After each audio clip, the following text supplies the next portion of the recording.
ગીર સોમનાથના સોમનાથમાં ભારતની આસ્થા અને સંસ્કૃતિના પ્રતીક સમાન સોમનાથ મંદિરની પુનઃ પ્રાણ પ્રતિષ્ઠાના 75 વર્ષ પૂર્ણ થવા જઈ રહ્યા છે।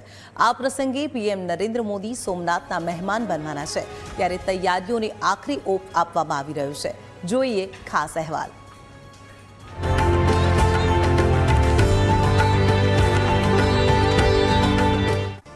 ગીર સોમનાથના સોમનાથમાં ભારતની આસ્થા અને સંસ્કૃતિના પ્રતીક સમાન સોમનાથ મંદિરની પુનઃ પ્રાણ પ્રતિષ્ઠાના 75 વર્ષ પૂર્ણ થવા જઈ રહ્યા છે। આ અમૃત મહોત્સવ પ્રસંગે 11 મેના રોજ પ્રધાનમંત્રી નરેન્દ્ર મોદી સોમનાથ પધારશે। વડાપ્રધાનના આગમનને લઈને મંદિર ટ્રસ્ટ અને જિલ્લા વહીવટી તંત્ર દ્વારા તડામાર તૈયારીઓ શરૂ કરવામાં આવી છે, ત્યારે સમગ્ર સોમનાથ શહેરને રોશની અને ફૂલોથી શણગારવામાં આવી રહ્યું છે। આ ઐતિહાસિક અવસરે તીર્થ પુરોહિતો દ્વારા અતિરુદ્ર હોમાત્મક રુદ્ર યજ્ઞ અને વિશેષ કુંભાભિષેકનું આયોજન કરાયું છે, જેમાં વિવિધ તીર્થો અને સ્થાનિક નદીઓના પવિત્ર જળથી મહાદેવને જળાભિષેક કરવામાં આવશે। સુરક્ષા માટે પોલીસ વિભાગ દ્વારા ચુસ્ત બંદોબસ્ત ગોઠવી દેવામાં આવ્યો છે।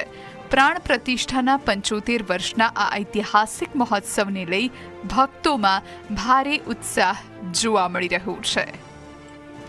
આજે સૌરાષ્ટ્ર દેશે વિસદેતિ રમ્યે જ્યોતિર્મયમ ચંદ્રકલાવતંસમ ભક્તિપ્રદાનાય કૃપાવતીર્ણમ તમ સોમનાથમ શરણમ પ્રપદ્યે।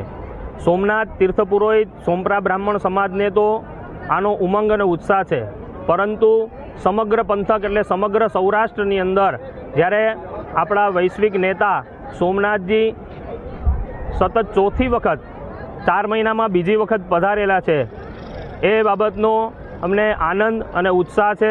11 તારીખે અમૃત કલશનો ભગવાન સોમનાથના શિખર ઉપર એમનો અભિષેક કરવામાં આવવાનો છે, જેને કુંભાભિષેક કહેવામાં આવે છે, એ પણ અંતર્ગત કરવાનો છે। અને આ ક્ષણ અમારે માટે ગૌરવપૂર્ણ છે અને અમે ભગવાન સોમનાથને પ્રાર્થના કરીએ છીએ કે યશસ્વી વડાપ્રધાન શ્રી નરેન્દ્ર મોદીજીને દીર્ઘાયુષ્યની પ્રાપ્તિ કરાવે અને આવા ધાર્મિક કાર્યક્રમો અને આવા ધાર્મિક સંસ્થાઓનું ઉત્થાન કરતા રહે, એટલે કે એમનો વધારો કરતા રહે, એવું અમે લાગણી અનુભવીએ છીએ। પીએમના પ્રવાસને લઈ ખુદ ડેપ્યુટી સીએમ હર્ષ સંઘવીએ સદભાવના ગ્રાઉન્ડ ખાતે સભા સ્થળનું નિરીક્ષણ કર્યું હતું, જ્યાં કલેક્ટર, રેન્જ આઈજી અને એસપી સહિતના ઉચ્ચ અધિકારીઓ હાજર રહ્યા। ડેપ્યુટી સીએમ હર્ષ સંઘવીએ સાગર દર્શન ખાતે તૈયારીઓની સમીક્ષા કરી। પીએમ મોદીના રોડ શોના હેલીપેડથી હમીરજી ગોહિલ સર્કલ સુધી રૂટનું પગપાળા નિરીક્ષણ કર્યું।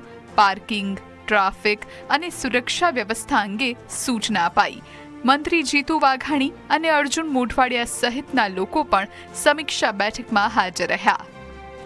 તો સોમનાથમાં પહેલીવાર વાયુસેના દ્વારા ભવ્ય સૂર્ય કિરણ એર શોનું આયોજન કરવામાં આવશે। આ ઐતિહાસિક એર શોનું રિહર્સલ પણ કરવામાં આવ્યું, જેના માટે ડેપ્યુટી સીએમ હર્ષ સંઘવીએ મંદિર પરિસર અને આસપાસના વિસ્તારોનું નિરીક્ષણ કર્યું। વાયુસેનાના 6 ફાઇટર જેટ આકાશમાં કરતબ બતાવશે।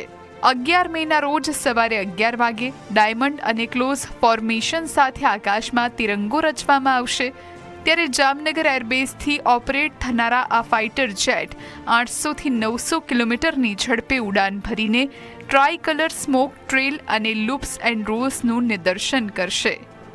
પ્રથમ જ્યોતિર્લિંગના સાનિધ્યમાં યોજાનારા આ કાર્યક્રમમાં પક્ષીઓથી વિમાનને બચાવવા માટે બર્ડ હેઝાર્ડ કંટ્રોલ ટીમ તૈનાત રહેશે। ત્યારે આકાશમાં ઇતિહાસમાં પહેલી વખત સોમનાથમાં આ પ્રકારના અદ્ભુત દ્રશ્યો જોવા મળશે। Bureau report, news capital Gujarat.